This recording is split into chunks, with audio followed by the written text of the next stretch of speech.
អូឲ្យខ្ញុំសុំទោសផងអ្នកក្លាហានទាំងពីរបានចេញទៅទប់ទល់ហើយក្រាបទូល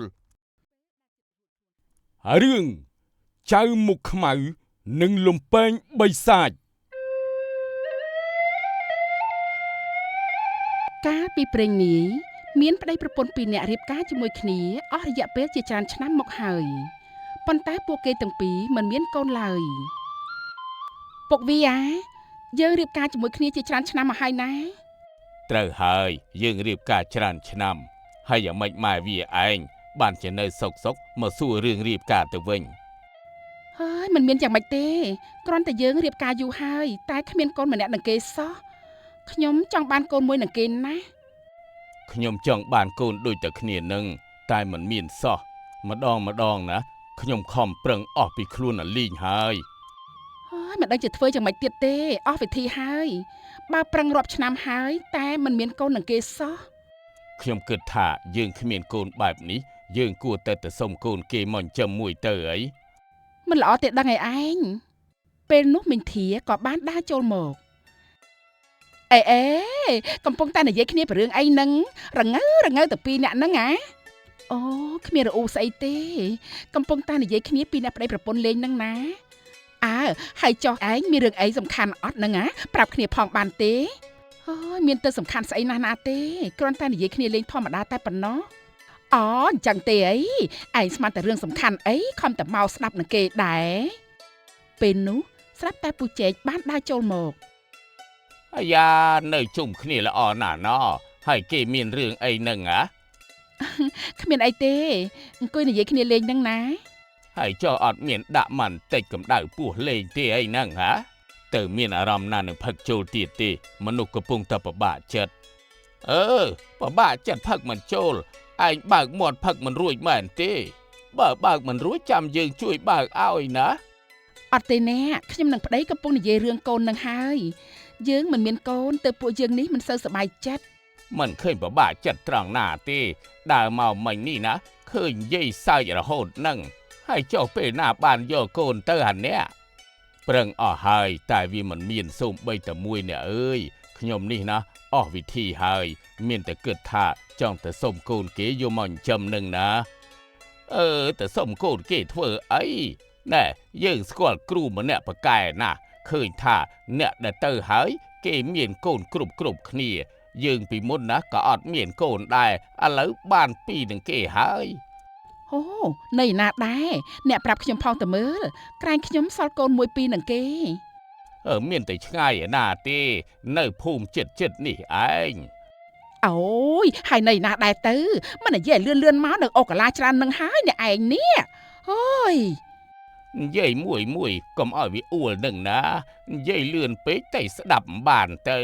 ណែផ្ទះគ្រូនឹងនៅមាត់បឹងឈូកទៅរកទៅឃើញហើយនិយាយរួចពូជែកក៏បានលាអ្នកទាំងអស់គ្នាត្រឡប់ទៅផ្ទះវិញណែខ្ញុំដឹងតែប៉ុណ្្នឹងទេឥ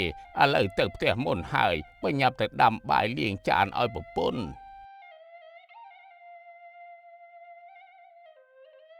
ណែអ្នកឯងសាក់ទៅរកគ្រូសាក់លបងមើលទៅក្រែងលោកបានកូនមួយនឹងគេណាចាំមើលស្អែកសិនទៅចាំខ្ញុំទៅរកគ្រូណោះមែនទេបងចាំស្អែកយើងទៅទាំងពីរអ្នកណាអ្នកអូបើអញ្ចឹងខ្ញុំលាតែមុនហើយណាប្រញាប់ទៅរៀបចំបាយទឹកឲ្យប្តីទៅចុះអ្នកមិនអីទេខ្ញុំរកដាំបាយដែរសិនរួចហើយមីងធាក៏បានដើរទៅផ្ទះវិញទៅ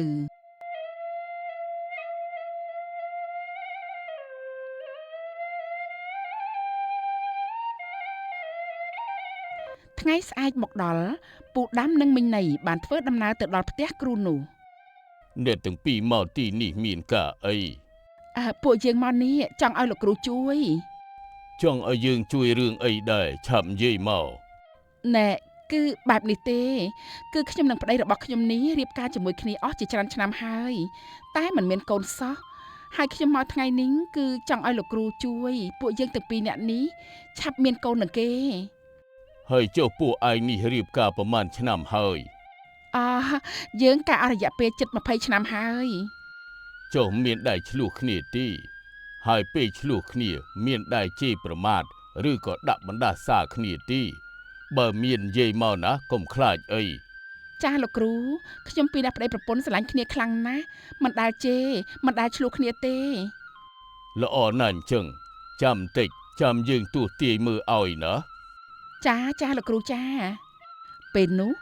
លោកគ្រូណាក់ក៏បានទស្សទាយឲ្យអ្នកទាំងពីរ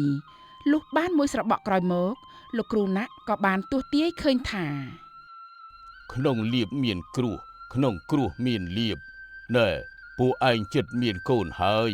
ឯងទាំងពីរត្រូវតែស្ងោមន់មួយទៅសែនដល់អ្នកតាដែលនៅក្នុងភូមិទៅណាហើយយកឫសឈើទាំងនេះទៅដាំផឹកទៅ ក្រោយពីបានទទួលឫសឈើរួចអ្នកទាំងពីរក៏បានត្រឡប់ទៅផ្ទះវិញហើយបានធ្វើតាមលោកគ្រូណាក់ប្រាប់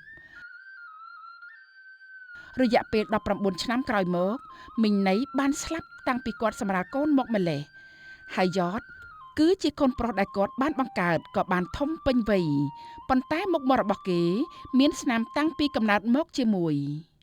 ពុកកូនមកវិញហើយ កូនមកវិញហើយហ៎ណែហើយចុះឯណាត្រីរកបានត្រីទេកូន កូនរកត្រីមិនបានទេគឺអាឡុងហើយនឹងអាផាងវានាំគ្នាព្រួតវាយកូនហើយថែមទាំងនិយាយថា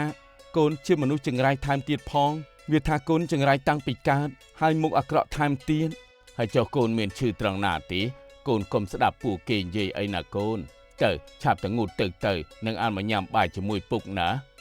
នៅមានទៀតពុកមីងធាគាត់និយាយថាកូនកើតមកភ្លាមធ្វើឲ្យម៉ែស្លាប់ភ្លាមបើកូនមិនកើតមកទេម៉ែក៏មិនស្លាប់ដែរគាត់និយាយជាការពិតទេពុក ហើយអ្នកទាំងអស់គ្នានេះចេះតែនិយាយបែបនឹងទៅរួចគ្នាក្មេងហេតុអីក៏និយាយបែបនឹងដាក់គ្នាអើយកុំទៅស្ដាប់ពាក្យគេនិយាយអីណាកូនកូនជាមនុស្សល្អកូនជាមនុស្សសំណាងរបស់ពុកណាកាលដែលម៉ែឯងស្លាប់នោះគឺព្រោះតែម៉ែរបស់ឯងឈឺឆាប់ទៅកូនបញ្ញាប់មកញ៉ាំបាយវិញណា ពុកកុហកនៅណាក៏គេនិយាយបែបនឹងដែរថាកូននេះចង្រៃណាស់ ពូដាំក៏អត់មានអ្វីត្រូវនិយាយទៀតព្រោះពេលនេះមិនអាចកុហកយ៉តបានទៀតនោះទេ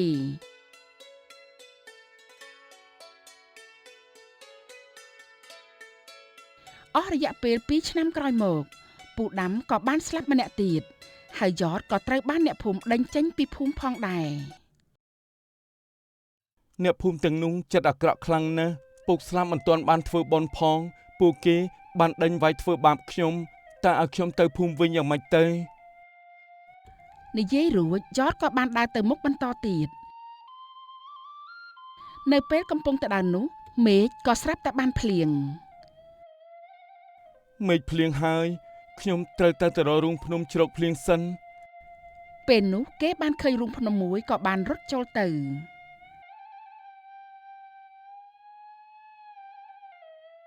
មិនបានជារូងភ្នំនេះមានភ្លើងអញ្ចឹងប្រហែលជាទីនេះមានមនុស្សនៅហើយមើលទៅតើទីនេះមានមនុស្សនៅទេតើមានមនុស្សនៅទេ ពេលនោះស្រាប់តែមានបិសាចមួយក៏បានបង្ហាញខ្លួនចេញមកខ្លួនបិសាចនោះមានប្រឡាក់ឈាមនិងមានស្នាមរបួសជាច្រើន អ្នកណាគេឯងជាអ្នកណាមិនបានជាហ៊ានចូលមកកន្លែងយើងដោយមិនសុំយើងបែបនេះ យ៉តគេបានឃើញបិសាចហើយគេភ័យខ្លាំងណាស់ អូឲ្យខ្ញុំសុំទោសផងដែលខ្ញុំបានមករំខានលោកសូមលោកកុំប្រកាន់នឹងខ្ញុំអីណាខ្ញុំទៅវិញឥឡូវនេះក៏បានដែរប ិសាចក៏បានខាត់យ៉តឲ្យឈប់ ឈប់សិនឯងគិតថាចង់មកក៏មកតាមចិត្តអញ្ចឹងមែនទេចង់ទៅវិញស្រួលមែនទេហ៎ ខ្ញុំមិនបានដឹងថាជាកន្លែងរបស់លោកខ្ញុំគ្រាន់តែមកដើម្បីជ្រកភ្លៀងប៉ុណ្ណោះសូមលោកកុំខឹងអីហើយចប់ហើយអញកិច្ចពីអ្នកភូមិមកជួបបិសាចលើកមុនរួចខ្លួនលើកនេះច្បាស់ជាងាប់មិនខានទេ មើលទៅឯងដូចជានៅក្មេងណាស់សាច់ច្បាស់ជាផ្អែមហើយបើអញស៊ីមិនដឹងជាឆ្ងាញ់យ៉ាងណាទេ អត់ទេលោកមិនអាចស៊ីខ្ញុំបានទេ ហេតុអីទៅបានជាយើងស៊ីមិនបាន ព្រោះខ្ញុំជាមនុស្សអាក្រក់លោកមើលទៅមុខខ្ញុំទៅដឹងហើយថាវាអាក្រក់ប៉ុណ្ណានោះ មុខអាក្រក់យើងអាចធ្វើឲ្យវាស្អាតបានតើពេលស្អាតហើយចាំយើងស៊ីតាមក្រោយ មិនបានទេស៊ីខ្ញុំមិនបានទេ ពេលនោះព បិសាចបានដួលទៅនឹងដីដោយសារតែត្រូវរបួសខ្លាំងពេក បើឯងមិនចង់ឲ្យយើងស៊ីឯងត្រូវសន្យានឹងយើងរឿងមួយ យ៉តបានឮថាមានឱកាសរួចខ្លួនពីការស្លាប់ហើយនោះគេក៏បានសន្យានឹងបិសាចទៅ ខ្ញុំសន្យាឲ្យតែលោកមិនស៊ីខ្ញុំព្រមធ្វើតាមលោកទាំងអស់ឲ្យខ្ញុំធ្វើអ្វីក៏បានដែរបោកខោអាវលាងចានក៏បានខ្ញុំចេះទាំងអស់ មនុស្សឈួតយើងមិនបានឲ្យឯងមកបម្រើយើងទេ បើមិនបែបហ្នឹងតែឲ្យខ្ញុំធ្វើយ៉ាងម៉េចទៅក្រៅពីហ្នឹងខ្ញុំមិនចេះអីទេ យើងឲ្យឯងទៅសម្លាប់បិសាចមួយ យ៉តឮហើយភ័យយ៉ាងខ្លាំង សម្រាប់បិសាចហ៎ ត្រូវហើយយើងចង់ឲ្យឯងសន្យាជាមួយយើងថានឹងសម្លាប់បិសាចដែលត្រូវជាមិត្តសម្លាញ់នឹងយើងគេក្បត់យើងគេមានរូបរាងដូចយើងចឹងឯងត្រូវតែសម្លាប់គេឲ្យយើងឮទេឯងឆាប់និយាយឲ្យលឿនមកយើងជិតស្លាប់ហើយបើមិននិយាយយើងនឹងសម្លាប់ឯងទៅជាមួយដែរ អត់ទេខ្ញុំនិយាយខ្ញុំសន្យានឹងលោកហើយចុះបើជាមិត្តលោកមិនក៏លោកចង់សម្លាប់គេលោកខ្លាចស្លាប់ទៅអត់មានគ្នាលេងជាមួយមែនទេ ទេគឺគេក្បត់យើងឯងត្រូវតែសម្លាប់គេឲ្យបានចាំយើងផ្ទេរវិតមុនរបស់យើងហើយនឹងជួយឲ្យឯងមានមុខស្អាតឡើងវិញបើឯងមិនធ្វើតាមទេនោះឯងនឹងត្រូវឆេះខ្លួនស្លាប់ដឹងទេ ដឹងហើយខ្ញុំដឹងហើយ ក្រោយនិយាយចប់បិសាចបានផ្ទេរវិតមុនទៅក្នុងខ្លួនរបស់យ៉តហើយបានធ្វើឲ្យមុខរបស់យ៉តស្អាតឡើងវិញព្រមទាំងប្រគល់លំពេងស្ដេចបិសាចឲ្យទៅយ៉តថែមទៀតផងរួចហើយបិសាចក៏បានស្លាប់បាត់ទៅ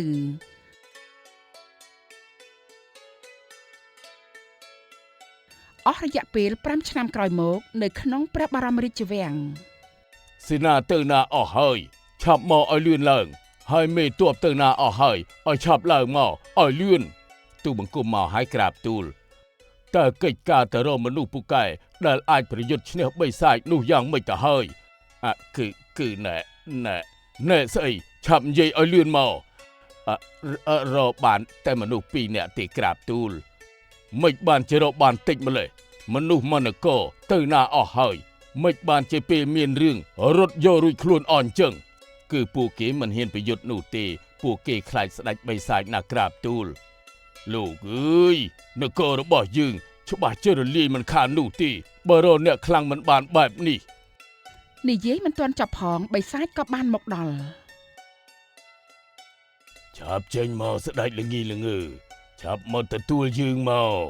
ស្ដេចថ្មីពួកឯងមកដល់ហើយមិនក៏មិនចេញមកទទួលអ្នកក្លាហានទាំងពីរបានចេញទៅទប់ទល់ហើយក្រាបទូល ពេលនោះស្ដេចនិងមេទ័ពបានចេញទៅមើលការប្រយុទ្ធគ្នានៅខាងក្រៅ ហេតុអីបានជាឲ្យមនុស្សតែ2នាក់មកទទួលយើងបែបនេះអ្នកផ្សេងទៅណាអស់ហើយទេគឺយើងមកសម្លាប់ឯងងាប់ទៅអាបិសាច ពួកគេទាំងពីរបានចូលទៅសម្លាប់បិសាច អាយស្រួលខ្លួនណាស់ហើយខានមានអ្នកសម្រួលសរសៃឲ្យយើងបែបនេះយូរហើយ មិនដែលថាឯងចាក់មិនមុតនោះទេងាប់ទៅ ចាក់ហើយចាក់ទៀតចាក់មិនមុតសោះហើយក៏ត្រូវបានបិសាចសម្លាប់ពួកគេទាំងពីរស្លាប់បាត់ទៅ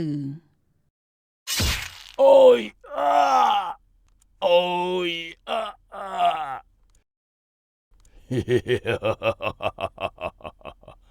យើងនឹងសម្លាប់ពួកឯងទាំងអស់រួចយើងនឹងយកនគរនេះធ្វើជានគររបស់យើង អបិសាចចង្រៃឆាប់ឈប់ភ្លាមឈប់មែនទេ ពេលដែលពួកឯងងាប់អស់យើងនឹងឈប់ហើយ ពេលនោះស្ដេចបិសាចបានគប់ដាវមួយទៅលើស្ដេចពេលដែលដាវជិតដល់ស្ដេចស្រាប់តែដាវបានរលាយវិញបាត់ទៅ ឈប់ភ្លាមអាបិសាច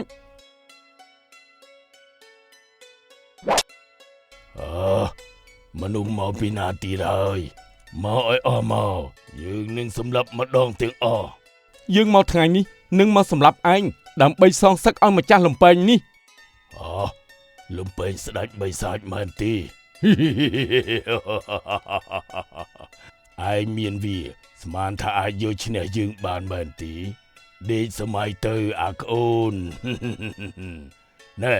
ហើយអាម្ចាស់លំពេងនោះវាទៅណាបាត់ហើយវាងាប់ហើយមែនទេហ៎ យើងមកសងសឹកឯងបើយើងមិនបានសម្លាប់ឯងទេយើងសុខចិត្តស្លាប់ អ្នកកំឡោះជួយនគរយើងផងយើងនឹងសងគុណលោកវិញល្អណាស់ឆាប់មកប្រយុទ្ធគ្នាទៅ បាន ពេលនោះ យ៉ា បានប្រយុទ្ធ ហិ គ្នា ចហិច មិនយូរប៉ុន្មានយត់បានចាក់ស្ដេចបិសាចត្រូវនឹងលំពេង អូយហើយអូយឈឺអូយជុកណាស់អូយមិនបានចាក់ឯងចាក់យើងមុត លំពេងស្ដេចបិសាចចាក់អ្វីមុតទាំងអស់ឯងភ្លេចហើយមែនទេ ឯងនេះឯងមិនបានទេអ្នកកំឡោះនេះខ្លាំងណាស់យើងមិនអាចយកឈ្នះគេបានទេយើងត្រូវតែរកវិធីដើម្បីរត់សិនកូនប្រុស10ឆ្នាំចាំសងសឹកក៏មិនទាន់ហួសពេលដែរ ឯងឆាប់ក្រោកមកប្រយុទ្ធគ្នាទៀតមក ឈប់ចាំតិចសិន ឯងខ្លាចហើយមែនទេបើខ្លាចទុកក្បាលឯងនៅទីនេះហើយ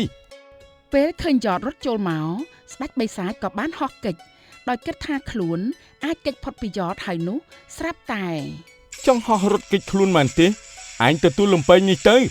ហិច ពេលដែលចិត្តរួចខ្លួនហើយនោះសត្វតាលំពេងក៏បានហោះមកចាក់ចំស្ដេចបិសាចស្លាប់បាត់ទៅ ប្រយុទ្ធមិនទាន់ដឹងចាញ់ឈ្នះផងចង់រត់ចុងក្រោយនៅតែស្លាប់ដដែលនឹង ពេលឃើញយត់បានសម្លាប់ស្ដេចបិសាចរួចហើយស្ដេចរីករាយខ្លាំងណាស់ហើយក៏បានដើរចូលមក យើងសូមអរគុណអ្នកកំឡោះហើយដែលបានសម្លាប់ស្ដេចបិសាចជួយប្រជារាស្ត្រក្នុងនគររបស់យើងឲ្យរួចផុតពីការសម្លាប់រង្គាលរបស់បិសាច មិនអីទេព្រះអង្គនេះជាទូនាទីរបស់ទូបង្គំដើម្បីសម្លាប់បិសាចទេក្រាបទូល យើងនឹងជូនរង្វាន់ដល់ឯងយ៉ាងគប់ចិត្តណាយើងនឹងប្រទានដីស្រែមាសប្រាក់ដល់ឯងនឹងលើកឲ្យឯងធ្វើជាមេទ័ពទី1ប្រចាំនគរតើឯងទទួលយកទេ ទូបង្គំទទួលយកក្រាបទូល ក្រោយពីសម្លាប់ស្ដេចបិសាចរួចយត់ត្រូវបានស្ដេចកោតសរសើរយ៉ាងខ្លាំងហើយទទួលបានកេរ្តិ៍ឈ្មោះត្រូវបានគេទទួលស្គាល់និងគោរពពេញនគរហើយទទួលបានងារជាមេទ័ពទី1ការពារនគរផងដែរ មេទ័ពទី1ក្នុងនគរកាន់ទ័ពរាប់ពាន់នាក់ក្នុងដៃច្បាំងស្លាប់រស់ដើម្បីនគរជីវិតរបស់យើងបូជាដើម្បីនគរ ស៊ូស្លាប់ដើម្បីនគរមេទ័ពយត់អស្ចារ្យមេទ័ពយត់អស្ចារ្យមេទ័ពយត់អស្ចារ្យ